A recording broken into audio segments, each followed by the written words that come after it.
you know. So he's moving up multiple divisions throughout his career. You know, there's nothing wrong with that. But I would say if I fight Crawford, if I fight Spence, it's a great matchup, but it's not a 154 matchup, you know. So I'm looking forward to fighting Tszyu, a legitimate 154 pounder, assessing my performance against Tszyu after the 30th, depending on the results, seeing where's Keith Thurman at in this division. How well does he get to solidify himself as a true 154 pounder, and how great of a threat? We know how much of a threat I've been in the welterweight division. How much of a threat am I here and now at 154? That's what's good, YouTube. It's your boy, Blue Blood Sports TV, back at y'all with another one. So what you just heard was the voice of former unified WBC, WBA, welterweight world champion, superstar boxer, Keith one-time Thurman, who has 30 wins, 1 loss, no draws, 22 wins by way of knockout. He is 35 years of age, 5'8" with a 69-inch arm reach. Keith Thurman is going to fight undefeated, newly crowned WBO junior middleweight world champion, Australian superstar boxer, the son of a legend, Tszyu, that being Tszyu. Tszyu is 24 wins, no loss, no draws, 17 wins by way of knockout. He is 27 years of age, 5'8" with a 70-inch arm reach. So Keith Thurman has fought, okay? Keith Thurman has competed at junior middleweight early in his career. And in the amateurs, Keith Thurman has competed at junior middleweight, right? So Keith Thurman, for the first time, is going to challenge for a world title at junior middleweight, fought against Tszyu, right? And Keith Thurman, right, has been linked to a possible showdown with Errol "The Truth" Spence Jr., former unified 3-belt WBA, WBC, IBF welterweight world champion, superstar boxer. Errol Spence Jr. suffered the first setback and loss of his career July 29th, Las Vegas, Nevada, T-Mobile Arena. Errol Spence is now 28 wins, 1 loss, no draws, 22 wins by way of knockout, 33 years of age, 5'9" with a 72.5-inch arm reach. Keith Thurman, since 2017, has been strategically maneuvering around Errol Spence Jr. Let's just call a spade, okay? Since 2017. In March of 2017, Keith Thurman beat 2-division world champion Puerto Rican superstar boxer Danny Swift Garcia in a unification bout. Errol Spence in May of 2017 fought for his first world title opportunity in the UK against Special K Kell Brook. He beat Kell Brook.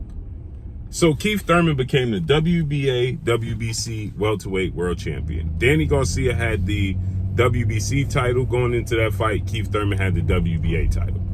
Errol Spence picked up the IBF title from Kell Brook.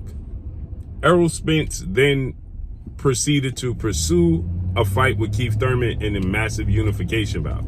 Keith Thurman has been reluctant to give Errol Spence the opportunity. He kept passing Errol Spence off. He kept, sidestepping Errol Spence to the point where Keith Thurman didn't fight. He said when he come back, it's gonna get back here. He gonna have tune-ups. From that fight with Danny Garcia, he didn't come back and fight until January of 2019 when he fought Josito Lopez. So he nearly took off 2 years. Then he got the opportunity to fight a mega marquee fight against Manny Pacquiao, okay, in June. Right? So he fought Manny Pacquiao, he lost. He lost his titles. Then Errol Spence was supposed to get the title, so on and so forth. But Keith Thurman, in that period of time, had been telling the world it wasn't time yet. Errol Spence was going to make the fight with Errol Spence, so on and so forth. Now Errol Spence just lost to Terrence Crawford, who was considered the best fighter in the world. He lost, right, to Terrence Crawford. And Errol Spence is now obviously going up to 154. He wanted to go to 154. Only reason he waited around 147 was for Terrence Crawford fight, okay? That's the sole reason why Errol Spence stayed at 147, was to wait for the Terrence Crawford fight. He got the Terrence Crawford fight. He came up short. He lost to Terrence Crawford, right? Okay. Now, Terrence Crawford, they're supposed to have a rematch. Terrence Crawford is moving on. Things happen, right? It looks like they're not going to rematch, Errol Spence and Terrence Crawford. So it's reported now Tszyu and Keith Thurman are going to fight March 30th, okay? The winner, it was reported that could possibly face Errol Spence Jr. Or Errol Spence could face the winner. He's clearly moving up to 154, right? And this is what Keith Thurman had to say in regards to that. You know, so he's moving up multiple divisions throughout his career. You know, there's nothing wrong with that. But now, he said he's moving up multiple divisions throughout his career. He's talking about Terrence Crawford. He's saying that Terrence Crawford moved up multiple divisions throughout his career. But he's, again, here go Keith Thurman with these deflection tactics. Now he's talking about the fact that Errol Spence, that Terrence Crawford is actually a champion at 135 and 140, so he's a small guy. What does that have to do with you fighting them? That has nothing to do with Keith Thurman fighting them. What does Terrence Crawford being a world champion at 130, 135, and 140, what does that have to do with him fighting you at 154?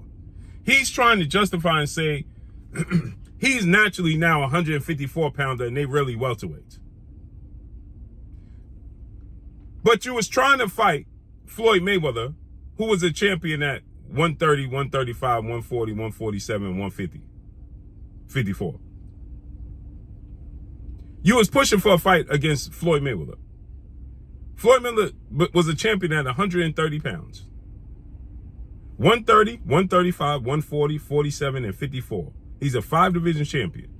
Now Terrence Crawford is not worthy of you to fight them because they are 130. He's a 135-pound champion. Now he's saying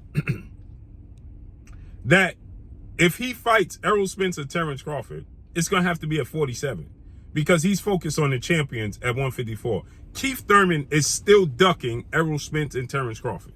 Listen. I would say if I fight Crawford, if I fight Spence, it's a great matchup, but it's not a 154 matchup, you know?